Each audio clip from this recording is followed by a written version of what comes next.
እንዴት ናችሁ? ደማቆቹ ነው። እኔ አዳና ረጋ ነኝ። ተወዳጅ ፕሮግራም ይዘንላችሁ መጥተናል። እነዚህ ወንበሮች በኢትዮጵያ ተወዳጅ የሆኑ በርካቶቻችን የምናከብራቸውን እንግዶች ይጠብቃሉ። ጥያቄና መልስ ይወዳደራሉ። ጥያቄዎቹ እነሱ ጋር ከመምጣታቸው በፊት እናንተ ጋር ይመጣሉ። አብዛኛው ሰው የመለሰው መልስ ለነሱ ትክክለኛ መልስ ሆኖ ያገለግላል። 10 ሺህ ብር አለ። አንድ ሰው የ20 ሺህ ብር አሸናፊ ይሆናል። ያሸነፈው ሰው ግን ገንዘቡን ይዞ አይሄድም። ለወደደው ግለሰብ መረዳት አለበት ላለው የበጎ አድራጎት ድርጅት እንዲሁም ደግሞ ለሃይማኖት ተቋም መስጠት ይችላል። እዚሁ ቃል ይገባል። እኛ ቃሉን አክብረን ወስደን እናስረክብለታለን። ደማቆቹ ውብ ነው። ያማረ ጊዜ እናሳልፋለን።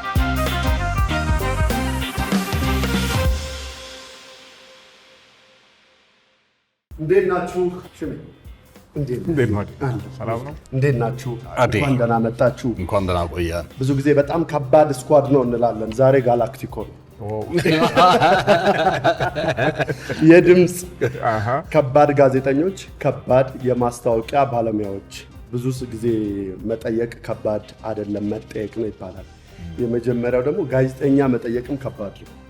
እናንተን መጠየቅ ራሱ በጣም ፈተና ነው ለኔ። የሙያ አባቶቼ ማለት እችላለሁ።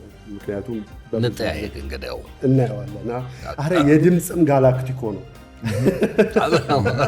የሁለታችሁም በጣም ወዳጃችሁ በጣም አክባሪያችሁ ነኝ። ሽመልስ በቀለ፣ ውብሸት አሰፋ በጣም በዚህ ሙያ ውስጥ በተለይ በእኛ ሙያ ውስጥ በጣም ትልቅ ቦታ ከምንሰጣቸው አንጋፋ ባለሙያዎች መካከል ዛሬ ሁለቱን ይዘን መጥተናል። እንዴት ናችሁ? እንዴት ከረማችሁ? ደማቆቹ ነው። እንዳማረበት ቀጥሏል። ዛሬ ከባድ ውይይት፣ ከባድ ክርክር፣ ከባድ የአሸናፊነት ትንቅንቅ እናያለን ብዬ እርግጠኛ ሆኜ መናገር እችላለሁ። ምን እናደርጋለን? ብዙ ጊዜ እኔ አላስተዋውቅ፣ ለእንግዶቹ ነው ራሳቸውን እንዲያስተዋውቁ 30 ሰከንድ እሰጣለሁ። በ30 ሰከንድ ውስጥ ራሳቸውን ያስተዋውቃሉ።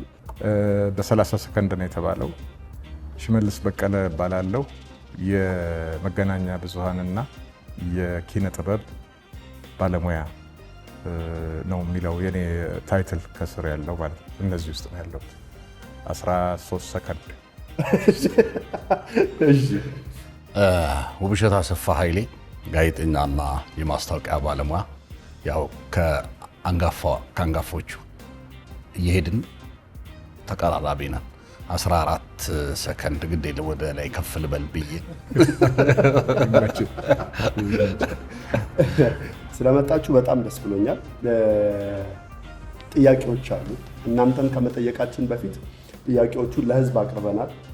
ሰዎች ትክክል ነው ያሉትን ወይ ደግሞ ልክ ነው ብለው የሚያምኑትን መልስ መልሰዋል። አብዛኞቹ የመለሱት መልስ ነው መልስ የሚሆነው። ስለዚህ እዚህ ጋር በጣም ትክክል፣ ስህተት፣ በጣም ስህተት የሚሉ መልሶች አሉ። ስለዚህ በጥያቄዎቹ መሰረት እናንተ አብዛኛው ህዝብ ምን ሊል ይችላል የሚለውን ነው የምትመልሱት። ምናልባት ተመሳሳይ መልስ ከመለሳችሁ እኔን በደንብ ባስረዳ እኔ በቃ ለተረዳሁት ሰው በቃ ለሱ ሰጣለሁ ማለት እችላለሁ። ሁለታችሁም ከተሳሳታችሁ ደግሞ እኔ እበላችኋለሁ። ከዛ ከመለሳችሁ በኋላ ደግሞ እሱም ማስረዳት አለባችሁ። ወደ ጥያቄዎቼ እገባለሁ። ዝግጁ ናችሁ አይደለ? ዝግጁ ነው። ሽሜ ዝግጁ። ከኢትዮጵያ ውጭ የመኖር እድል ባገኝ የኢትዮጵያን የባህል ምግብ ሳልበላ ምንም ሳይከብደኝ መኖር እችላለሁ? አልችልም። በጣም ስህተት። የት እየሄዳችሁ ነው? ነው እንጂ ያው ብለው ይላሉ ብዬ ነው ማስበው ነኝ። እሺ ሽሜስ አንድ ቀን መታደር የሚቻል አይመስለኝም። ለምን? በጣም ትርቅብሃለች እኮ ኢትዮጵያ። ከኢትዮጵያ ውጭ ስትኖር ኬንያ እንኳ ብትሄድ ሩቅ ትሆንብሃለች። ሆድ ይብሰናል፣ ይከፋናል። ትንሽ ሄድ ብለናል እና እንጀራ ማለት እንጀራ እሱ ብቻ እኮ አይደለም ብላ እንጂ እንደዚህ በቃ የሚጨመረው ነገር እውነት ነው። በቃ ብሉ ጠጡልኝ መባሉ የአቅሙ ጉዳይ አይደለም። ማውራት ከፍትፍቱ የፊቱ ጉዳይ ሁሉ አያስችለንም። ስንት ሚሊዮን ኢትዮጵያዊ ውጭ ያለው ያ ሁሉ ህዝብ እየኖረ ነው ማለት ግን ያለ ትዝታውና እዛ ቢኖርም እዚህ ነው ያለው ልቡ። በወረቀት የሰው በምን ያንቺ ናቸው የሚባለው ዘፈን የአብዱ ኪያር ዘፈን ይገልጸዋል ብዬ አስባለሁ። እና ልቡ ውስጥ ይዟት ነው ያለው። ያዴ ጥያቄ ገብቶኛል። አሁን አንድ ሰው 10 ዓመትም ይኖር ውጭ የሆነ ጊዜ ግን እኮ የሆነ ሀገር ትመጣል። ብዙ አሁን አሜሪካ ነገር የሚኖሩ ሰዎች ያው አሜሪካ እንግዲህ እንጀራ ምንም የኢትዮጵያ ምግብ ማግኘት የማይቻልበት ሀገር ላይ ሆኜ ዱባይ መጥቼ በላው ያለኝ ሰው አለ። አገር ውስጥ መግባት ማይችል ሰው በመንዳት በተመሳሳይም አይነት ደግሞ አለ። ተመሳሳይ ምርት እንትን የሚሉ ሰው አሉ። ለምሳሌ የጤፍ እንጀራ በሌለበት ቦታ ላይ ሌላ አይነት እንጀራ ገዝተው የሚመገቡ ሰዎች አሉ። ያንን ነገር ግን አያመጣላቸው። የቡሄ ጊዜ ላይ ያለው ለምሳሌ በዓላት ላይ ሲሆን የሚኖረው ሽታ አለ። የድፎ ዳቦ የበቆላለው የሚባለው ነገር ራሱ ድምፁ እኮ ምግብ ነው። እነሱ ነገሮች ሁሉ ነው የሚመጡበት። ስለዚህ የምግቡ መኖር እና እንትኑ ሳይሆን በቃ የኢትዮጵያ ምግብ ስትመገብ የሚመጣልህ አብሮ የምትበላው ነገር አለ። እሱን ነገር ተቋቁሜ ምንም ችግር ሳይሰማኝ ጭራሽ እንደ አጋጣሚ ሆኖ በልቻችኋለሁ። ለምን መሰላችሁ የበላችሁ? ስተት ነው፣ በጣም ስተት አይደለም። መልሱ ስተት ነው። እኔ ባልበላችሁ ደስ ይለኝ ነበር። በጣም እንትን አለ ነው። ግን አሁን ቻይናም የሚኖሩ አሉ መብላት የምትችለው እንደ ማስታወቂያው ግነት ጨምረናል ማለት ነው። እዚህ ላይ ማስመር ነበረበት። መብላት የሚችለው አዴ ከእንደዚህ 4 አማራጭ ነው ያለው። እንደው ቢያንስ አንተ ትክክል እንኳ ቢሆን ትክክል ላይ ቆመህ እንኳ ቢሆን እንደዚህ በልተህ ከዚህ ተነስተህ እዚህ ትበላለህ፣ ከዚህ እመር ብለህ ትበላለህ። በተለይ ስለ ምግብ ነው የተጠየቀው። ይለናል እንደ ጠጠር ትበላለህ እንደ አንተ መልስና፣ ለምሳሌ መልሱ ትክክል ሆኖ ቢሆን በጣም ትክክል ይቅር፣ ትክክል ሆኖ ቢሆን ኖሮ አሁንም ልትበላ ትችል ነበር። ሁለታችሁም ስለተሳሳታችሁ ነው። ስህተት እኮ እዚች ጋር ነች። እኛ አሁን መልሱ ትክክል ቢሆን ኖሮ የስህተትና የትክክል ልትበላ ትችላለህ። ከበጣም ትክክል ሁሉ ተነስተህ በጣም ስህተት ላይ መብላት ግን እኔ ባይበላስ ቢቀር እንደዚህ አይነት አበላል ይቅር። እንመልስ ወደ ነበረበት። ሽቤ ብዙ ቀን ሰፈር ውስጥም ይሁን የተለያዩ ቦታ ላይ እንደው ድንገት ወይ ወደ ስራ ስትሄድ ብረዳው ብለህ የምታስበው ግለሰብ ወይ ቤተሰብ፣ ቤተክርስቲያንም አካባቢ ሊሆን ይችላል ወይ ድርጅቶች ሊሆን ይችላሉ አሉ። መቼም ኢትዮጵያ ውስጥ እየኖርን እንደዚህ አይነት ነገር የለም ማለት በጣም ከባድ ነገር ነው። በጣም ብዙ ናቸው ያሉት እንደዚህ አይነት ሰዎች በየመንገዱ የምታይበት ጊዜ አለ። አንዳንድ ጊዜ መኖርህን ሁሉ የሚያስጠላህ ጊዜ አለ። ሰዎችን ስትመለከት እንደዚህ አይነት ነገር ሆነው እና ልብህ በጣም ሀዘን ውስጥ የምትቆይበት ጊዜ አለ። እንደዚህ አይነት ሰዎች አሉ። ለበኋላ ጥያቄ እመለሳለሁ። አስባቸው ወይስ እኔ እንግዲህ ያው ወላጅ ስትሆን በጣም ብዙ የሚያሳዝነው ነገር አለ። በጣም ብዙ ከሚያሳዝኑኝ ነገሮች ውስጥ በካንሰር የተጠቁ ህፃናትን አይቼ በጣም የምር ነው በቃ አምሬ ወንድ ልጅ በሆዱ ነው የሚያለቅሰው የሚለውን ይሄ አይሰራም ያልኩበትና ያን ያህል ውስጤን የነካኝ በካንሰር የተጠቁ ህፃናት እነሱን ማገዝ ብችል አሁን በማስታወቂያ መቄዶንያ በድምፅ ብዙ አግዣለሁ። ማገዝ የምፈልገው አንዱ እነሱ ነው። ሁለታችሁም ለምታስቡት ነገር መልካም እድልን እመኛለሁ። ምክንያቱም መጨረሻ ላይ ያሸነፈው ሰው ወደዛ ስለሚሄድ። በጣም ጥሩ። ቀጣይ ጥያቄ፣ ሰርግ ስጠራ ምናልባት ሙሽሮቹ ከዘገዩ ብዬ በልቼ እሄዳለሁ።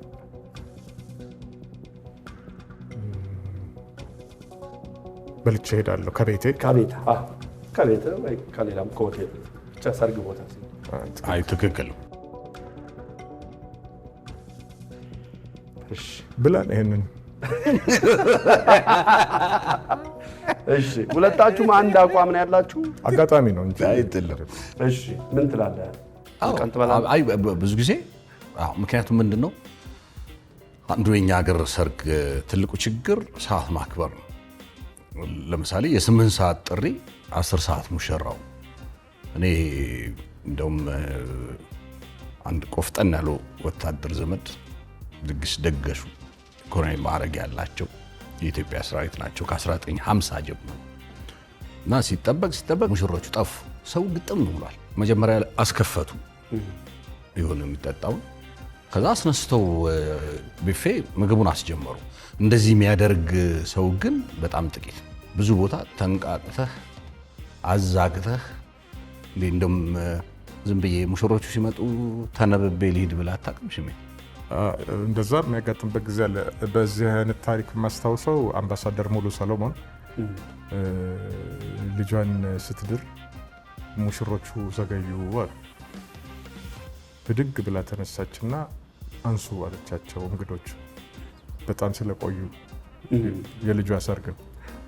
እንግዶቹ ማንሳት ጀመሩ። ሲመጡ ሙሽሮቹ ከዛ በራሳቸው ሰዓት ተስተናገዱ። ምንድነው እኛ ጋር ብዙ ሰው እንደዚህ አይነት ነገር አለበት። ምንድነው አንድ የሚይዘን ነገር አለ። እንደ ብሂል ነው የሚባለው ወይም እንደ ወግ ነው አይነት ነገር። ሙሽራ ንጉስ ነው፣ ቀብረር ብለህ ነው መሄድ ያለብህ። እንደዚህ የሚባል ነገር አለ። አንድ እሱ። ሁለተኛ ያው እኔ ደግሜ ስለማላገባ ከዚህ በኋላም ስለማያገኙኝ ይሄ ግመልን በኮሚቴ ነው ያበላሻት ያለው ክበበው። ግመል እኮ አሪፍ እንስሳ ነበረች፣ ግን ኮሚቴ አንዱ እንደዚህ ጋር ይሁን ሲል፣ አንዱ እዚህ ጋር ነገር ሲጨምርላት፣ አንዱ እንደዚህ ሲያረጋት፣ አንዱ እግሯን ሲል አበላሿታል። ፕሮቶኮል የሚባሉ ልጆች አሉ። ሁሉም ባይሆኑም አሉ ፕሮቶኮሎች። በለው ጣሊያን አንዱ በዚህ ጋር ነው የምታልፈው ይላል፣ አንዱ አይደለም ቆይ እንደዚህ ነው የሚደረገው ይላል።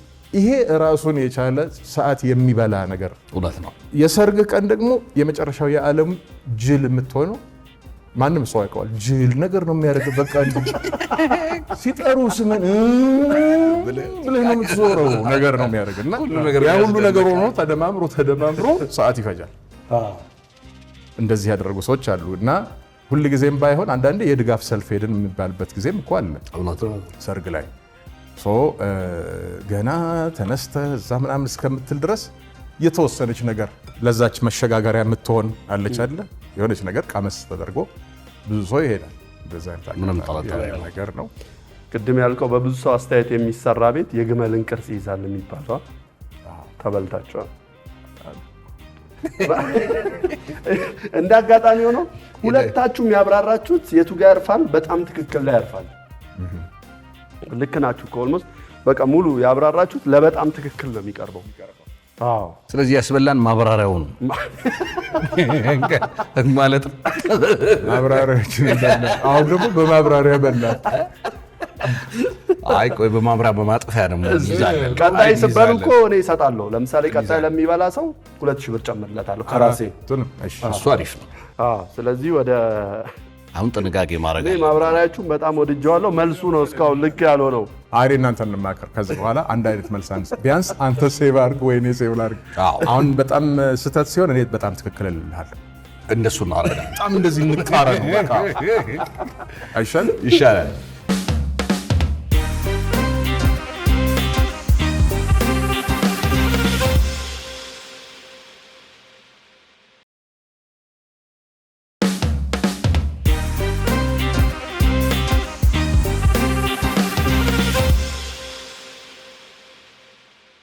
በቀረው የህይወት ዘመኔ አንድ ድምፃዊ ብቻ የማዳመጥ እድል ቢሰጠኝ የጋሽ ጥላሁን ገሰሰን እመርጣለሁ።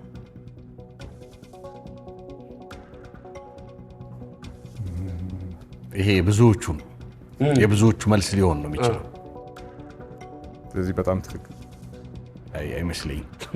በጣም ስህተት ልትበላሉት ማከራዳችኋል። በጣም ስህተት። አይ በጣም እንኳን ስህተት ባይሆን ስህተት። እንደ የጥላሁንን መስማት ነው የምፈልገው እኮ ነው ያለው እኮ። እነዛ ሰዎች ስህተት ነው አይደለም። ምረጣሽ መጀመሪያ፣ ቀጥሎ ትከራከራላችሁ። ምረጥና ሽምዬ ሌላ ቢመርጡስ? በጥላሁን ገሰሰ ልበላ በቃ። እንዴ ትክክል ናቸው ይሄን ያሉት ሰዎች። የመጨረሻ ቢሰጠኝ የጥላሁን ገሰሰን ነው እንዴ? የጥላሁን ገሰሰ እኮ እንዴ! አሁን ስለ ጥላሁን ገሰሰ ልናገር? አይ ምንም። እንደውም እኮ አሁን ጋሽ ማህሙድ አንጋፋው ትለዋል አይደል? ጥላሁን ገሰሰ ሁሌ ታላቁ ድምፃዊ ነው የሚባለው። የሙዚቃው አድባር። ከሱ በኋላ ታላቅ እንግዲህ ወደፊት የሚመጡትን ነው የምናሳድገው ብለህ ነው የምታስበው። ግን የተጠየቁት ሰዎች እንዳልከው የኔ ትውልድ ቢሆኑ አሁን የ90 አይ አይደለም አዳልጦኝ ነው በቃ። እሺ ጫፍ ላይ እንደዚህ ይቀመጥ ስለሚመለስ እኔ ሁለቱን ወደዚህ 2000ንም ጨምርልኝ። ምክንያቱም እኔ እርግጠኛ ነኝ እንደማገኝ። እንዴ ስህተት ነው ብለህ እንዴ የነሱ እኮ ነው የኛ እኮ አለም ሽሜ አይደለም። ይኸውልህ ጥላሁን ገሰሰ እንደውም አንድ ጊዜ አዲስ አድማስ ላይ ነው እንደዚህ የተጻፈ ነገር አይቻለሁ። ነፍሱን ይማረውና ጥላሁን ገሰሰ ያረፈ ጊዜ ጥላሁን ገሰሰ የሚሞተው አለ እኔ ስሞት ነው። ምክንያቱም እኔ ሁል ጊዜ ስለማስታውሰው ይሄ ሰውዬ ሞታ አልሞታ አይደለም ጥያቄው አለ በእኔ ልብ ውስጥ ሁል ጊዜ አለ። አንድ ሰው ሞታ የሚባለው ሲረሳ ቶታሊ ሲረሳ ነው። እኔ ደግሞ ስሞት ለልጆቼ ነግሬለት ነው የምሞተው። ስለዚህ ልጆቼ የሚያውቁታል አለ። የፈለገ ጀኔሬሽን ቢሆን አሁን እስካለው ድረስ ባለው በተጠየቁት ሰዎች ጥላሁን ገሰሰን አላውቅም የሚሉ በጣም ጥቂት ናቸው ሊኖሩ የሚችሉት፣ በጣም ጥቂቶች። እነሱ ደግሞ ይህን ጥያቄ ብትጠይቃቸው ብዙም ከቁጥር የሚገባ አይነት ብዬ አላስብም። 150 ሰው ሲጠየቅ የ10 ዓመት ልጅ የተወሰነ ፖርሽን ነው የሚይዙ። ከዛ በላይ ስላለው ግን ውቤ ተበላሽ ግድልም እኔ እሰጥሃለሁ። ምንድነው በጣም በቃ ሽሜ ትክክል ነው። የሚገርመው ጋሽ ጥላሁን የተመረጠበት ምክንያት ከሆኑት ውስጥ ሽሜ ከጠቀሰው ውጭ ስለየቱ ነው አለመስማት የሚችለው? ስለዚህ ጋሽ ጥላሁንን መስማት በድምፁ በችሎታው ብቻ ሳይሆን ስለ ሁሉም ነገር ስላለው ከስሜቶቼ እኩል በምፈልገው ልክ እሰማዋለሁ። እንደውም እዚህ ላይ ልጨምርልህ። እሺ ምናልባት ያልተዘፈነ ርዕስ እንኳን በማለት እኮ አንድ ነገሮች አሉ እዛ ውስጥ ስላልተዘፈኑ ሊኖር ስለሚችል በቃ መጪው ጊዜ በራው ማለት ነው። በዚህ መስመር ከሄድን በራ። ቺርስ። ወደ ቀጣይ ጥያቄ ደግሞ ለፍሽ አንጎራጉሬ ሰዎችን መመሰጥ እችላለሁ ብዬ አስባለሁ።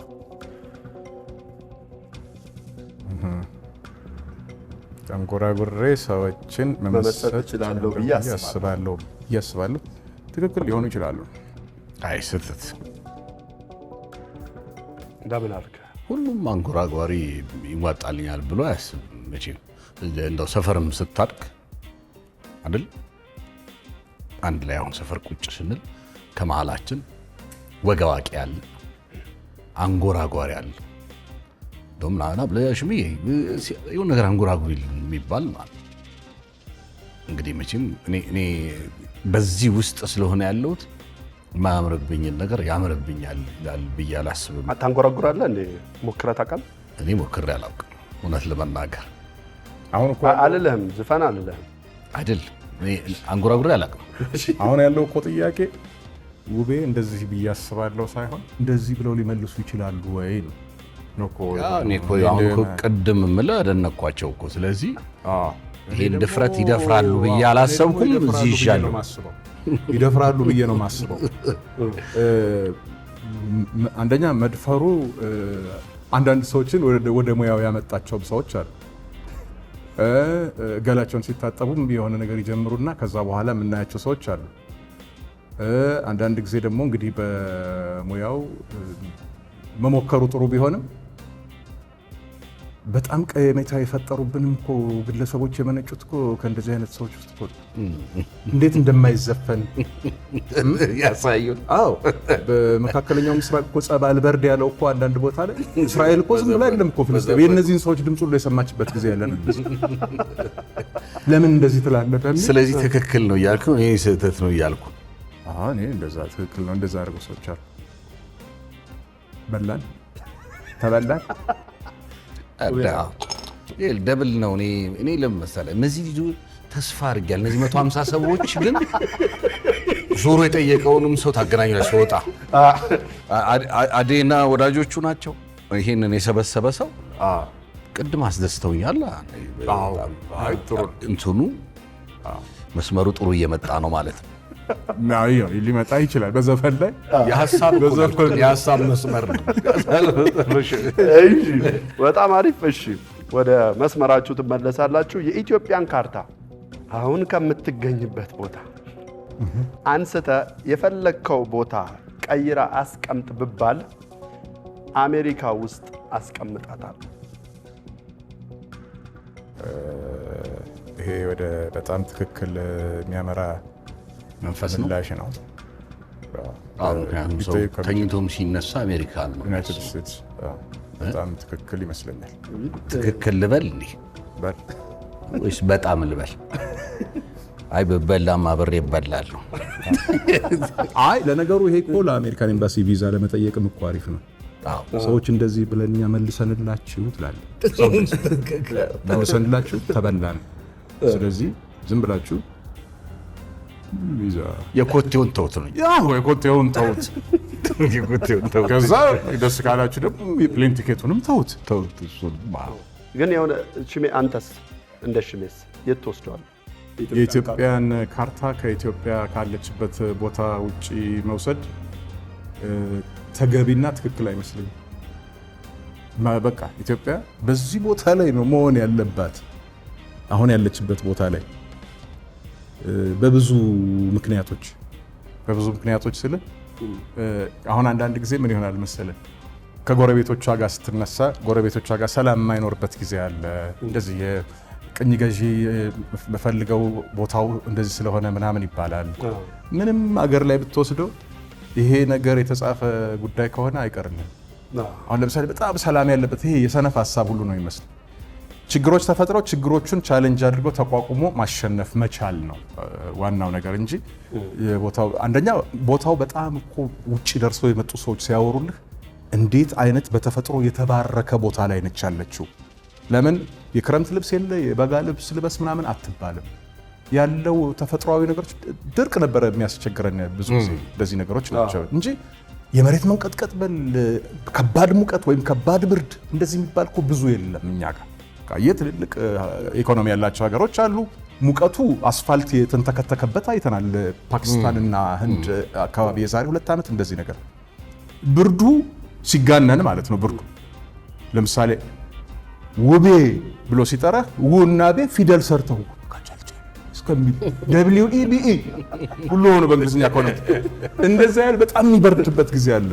ደብረ ብርሃን ራሱ አሉ የሆነ ጊዜ ላይ ደብረ ብርሃን እንደሰው ካናዳ ሄዳሉ በርዶት ራሱ ደብረ ብርሃን ጣርማ በርድ እንደዚህ ያለ በጣም ኃይለኛ ብርዶች ያሉባቸው ቦታዎች አሉ። የሚሞቱ ሰዎች የሚሞቱበት ሁሉ አለ እና እኛ ጋር በተፈጥሮ የአየር ንብረቷ ኢትዮጵያ በጣም መጥተው ሁሉ የሌላ ሀገር ዜጎች የሚያመሰግኑበት ቦታ ነች። ስለዚህ ይህን የመሰለ ሰፈር ይዘን እንዲሁ ሌላ ቦታማ እኔ መነቃነቅን አልደግፍም። አንደኛ፣ ሁለተኛ ካርታም አልሰጥም።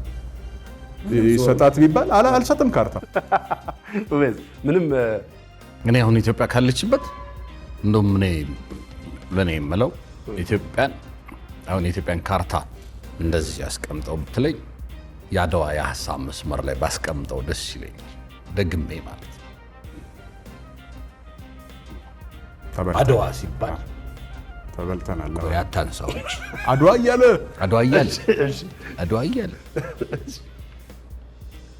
ብቻ ያው ስለ አድዋ ስለ ዘማቾቹ ስም ዝርዝር አውራ እንዳያነሳ ያንብቡት አድዋ ላይ የዘመቱት ሰዎች ከየት እንደመጡ ስትል በቃ ምን እንዳነሳሳቸው እኔ ምኑን መሰላችሁ በደንብ የምሰማው የምትነግሩኝ እዚህ ጋር ነው የሚያርፈው። ለምሳሌ አሁን ከሀብት ሀገሪቱ የተሻለች እንድትሆን ከመፈለግ እስቲ ያው አሜሪካን ልንፈልግ እንችላለን። ግን ካላት ሀብት የትኛውም ዓለም ላይ በቃሽ ያነሳው ይሄ የአየር ንብረቷ የትኛውም ዓለም ላይ የሌለ ነው። ከፍተኛው ሙቀት ዳሎል አለ፣ ቅዝቃዜው ደብረ ብርሃን አለ፣ እዚህ ወደ ኮፈሌ ቆሬ የሚባል አካባቢ አለ።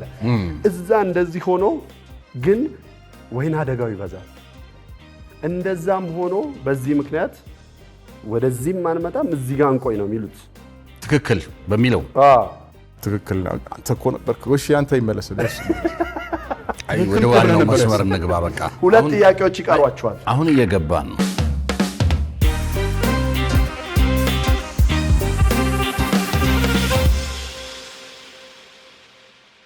ሁለት ጥያቄዎች ይቀሯቸዋል። እሺ ቦነሳችንንማ ሳንይዛ እንሄደው። በአማካይ አንድ ኢትዮጵያዊ ከእናትና አባቱ ጋር ከ35 እስከ 40 ዓመቱ ይኖራል። ከ30 እስከ 40 ዓመቱ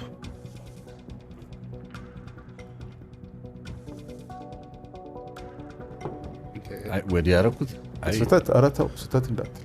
እንዴት ስህተት አንድ ቦታ ማረፍ ግን አይኖርባችሁም እኮ በጣም ለንግግርም ለክርክርም እንዲመቻችሁ ከ30 እስከ 40ማ ይኖራል። ታዲያ ትክክል ነው። በጣም ትክክል። እኔ ወደዛም መሄድ ካለባችሁ ብትሄዱ ችግር የለም። በጣም ስህተትና ስህተት። ኧረ ከ30 እስከ 40 ይኖራል ዓመቱ ድረስ እስከዛ እድሜው ድረስ ይኖራል ነው እኮ። ይሄ ማለት አብዛኛው ነው በአማካይ እንደገና ሀሳብ ይቻላል መቀየር። አዎ ይችላል። ይነሳል ፈልጋለሁ። ብዙ ሰው በጊዜ ከእናትና አባቱ ወጥቶ ይሄዳል። ኧረ ብዙ ጊዜ አይሄድም። ተው እንጂ። አዎ አይሄድም። የምር ብዙ ጊዜ ግን አይሄድም። እዚህ ኤሪያ ውስጥ አትግባ፣ ግድ የለም ወይ ከፈለክ እዚህ ጋር ና ወይ ከፈለክ እዛ ጋር። እኔ አከብራለሁ። የመጀመሪያ ግን ሊበላሉ ቁጭ ብለው የሚማከሩ እናንተን ያየ ነው። የኛ እኮ ለየት የሚያደርገው እኮ ስንት ፈተና ያለፈን ሰዎች አብረን በጣም የኛን ለየት የሚያደርገው መሰለህ በጣም የምንፋቀር ጠላታሞች መሆናችን ነው። እዚህ ላይ እዚህ ስቴጅ ላይ ማለት ነው። እዚህ ላይ ብቻ በጣም የምንፋቀር ላግኝህ የምንባባል ቡድኖች ነው። ያሰብነውም ዓላማ ትልቅ ነውና የእናንተም ፕሮግራም በጣም የምናከብረው ነው።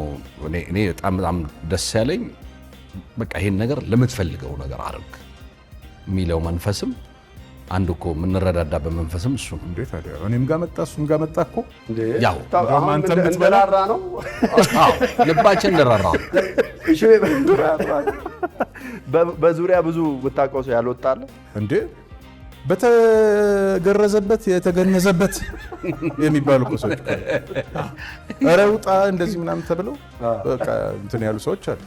በጣም የሰነበቱ አይ ተመክሮ አንዱ ተመክሮ ሄዱ ቤት ይዞ ለጊዜው ላጤ የሆነ እቃ ቀስ እያልክ ታሟላለህ ተብሎ ሄዶ ሁሉን ነገር ተሟልቶለት ማለት አሉ። ማየ እየመጣሁ ነው። አይ እዛማ አያድርም አለ።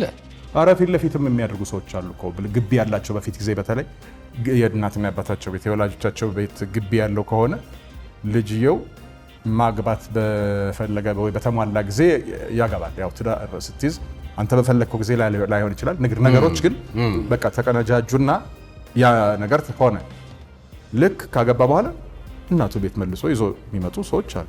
እስከ ተወሰነ ጊዜ ድረስ እንትን ሪሄርሳል ልምምድ ለማድረግ እንትን ከብዳቸዋል መውጣት። አሁን እኮ ምን መሰለህ መዞር አንድ ተርን ማድረግ ድንገት ብዙ ጊዜ ያለመድከው ፈተና ነው። ሳይጨርስ ጠባረክልኝ። ለምን መሰለህ ያው እኮ ነው በሁለት ነገር ነው የተጫወትነው ማለት ነው። በኩል ያለው እኔ እንደዚህ እላለሁ አንተ በዛኛው ግባ ማለት ለእኔም ራሱ አሁን ስማ ዋንጫ ሲሸለሙ ብዙ ጊዜ ሰዎች የሆነ ዋንጫ በሙያቸው ይሄ ዋንጫ የእናንተ ነው የሚሉት አለ። ይሄ ነጥብ ያንተ ነው፣ ያንተም ጭምር ነው፣ ያንተም ጭምር ነው። እኔም እንደዛ ነው የምልህ። ይሄ የአሁኑ ነጥብ ያንተም እጅ አለበት። የሚገርመው ብዙ ሰው በኢትዮጵያ ስለሚል ነው እንጂ እንደ ኢትዮጵያ እንደ አዲስ አበባ ዋና ዋና ከተሞች ላይ በአቨሬጅ አብዛኛው ሰው ቶሎ አይወጣም። ግን ገጠራማ አካባቢዎች ላይ በትንንሽ ከተሞች አብዛኛውን ኢትዮጵያውያን ስንመለከት ግን እንደውም አንዳንድ በብዛት የኢትዮጵያ ገጠር የትኛውም አካባቢ የትኛውም ክልል በሉት ልጆች አርሊ ኤጅ ላይ ያገባሉ፣ ወንዶቹም ጭምር 19 20 ላይ። ያም የሆነው ከአርሶ አደር ቤተሰቦቻቸው የሚሆን ከአርብቶ አደር ቤተሰቦቻቸው መሬት የእርሻ መሬት የሚሰጣቸው አግብተው ሲወጡ ካላገቡ በስተቀር ያ ነገር አይሰጣቸውም። ስለዚህ ምንድን ነው ዝም ብለህ ጥጇ የኔ ነች እያልክ ነው የምትኖረው። አይ ላሚቷን ሌላው ይዞ ይሄዳል። ስለዚህ አማካዩ እንደ ኢትዮጵያ ነው፣ እንደዛ ያደርጋቸዋል። እዚህኛው ላይ የምጨምርልህ ነገር ሁል ጊዜ ለምሳሌ አሁን በትምህርት ቤት ስትመለከት ከመደበኛ የትምህርት ቤት ቆይታ ወደ ኮሌጅ ስትገባ ሌላ አዲስ ነገር ነው ይመጣል። ኮሌጅ የተወሰነ ደረጃ ደርሰ ደግሞ ወደ ስራ ዓለም ስትሰማራ አሁንም ሌላ አዲስ ቻሌንጅ ነገር ነው የምታስበው። ልክ እንደነዚህ ማለት ወደ ትዳር ለመሄድ ከዚህ በፊት ያልነበረ ልምድ ስለሆነ የትምህርቱ ሲሆን የመጀመሪያ ደረጃ የሚሆን ሁለተኛ ደረጃ ከዛ በኋላ ኮሌጅ ስትል እንትኑ ተቀራራቢ ነው፣ ፉርጎው ተቀራራቢ ነገር አለ። ትዳር የሚባለው ነገር ግን ብዙ ጊዜ አዲስ ነገር ነው የሚሆን።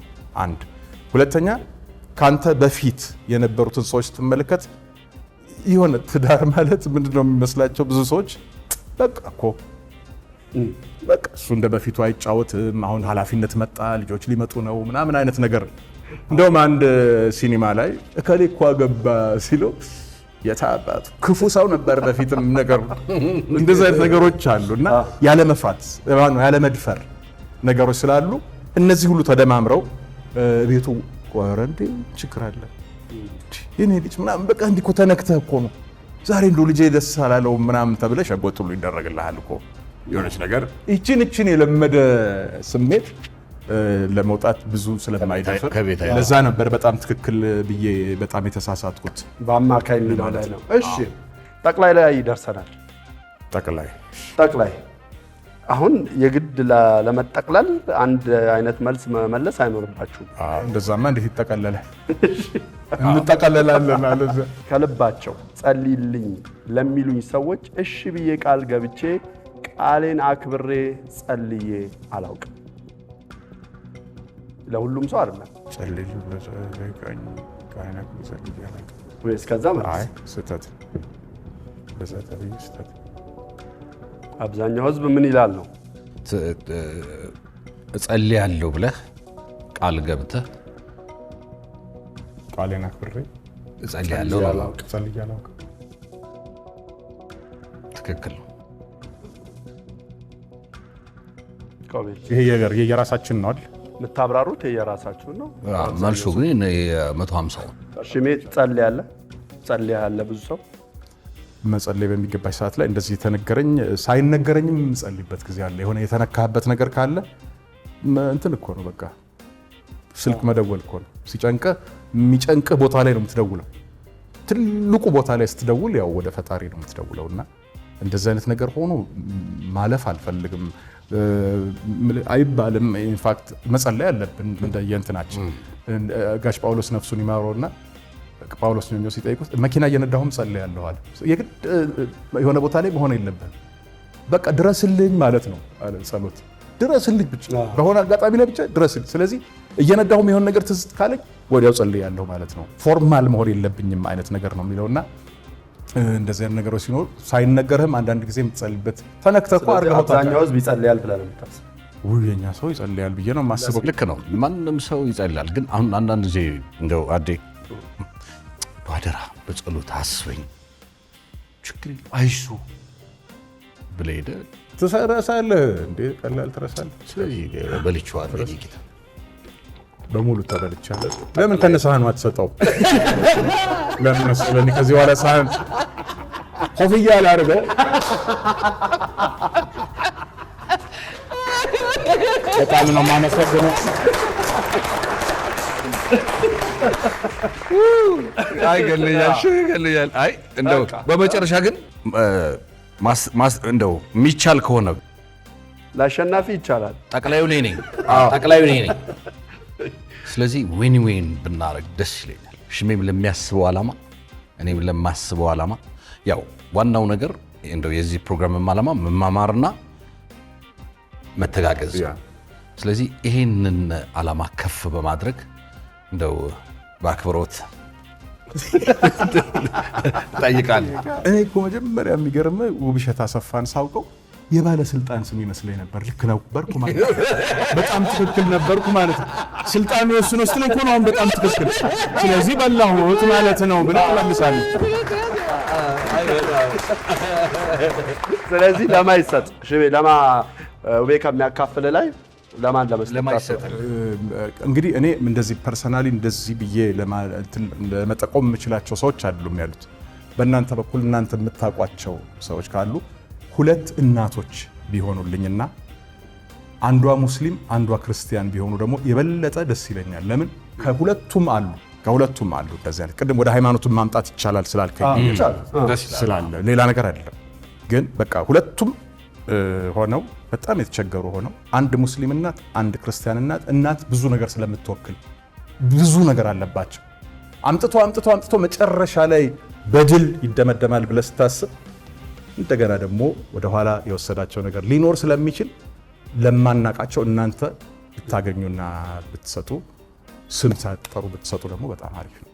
በጣም ደስ ይላል። ስለዚህ እኔ ያው በካንሰር የተጠቁ ህጻናት አብዛኛው ጥቁር አንበሳ ነው የሚገኙት። ያው አዴም ቅድም ሲያነሳው ነበር። ለነሱና እንግዲህ ሽሜ ለመረጣቸው ደግሞ አንድ ክርስቲያን አንድ ሙስሊም እናት ያው ይሄ ማለት ኢትዮጵያን ይወክላሉ። በጥቅል ክርስትና ብሎ እስልምና በጨዋታውም ላይ ደግሞ ስለተነሳ ማለት ነው ወደ ሃይማኖትም ነገር ካለ እንደዚሁም ደግሞ ዋን ላቭ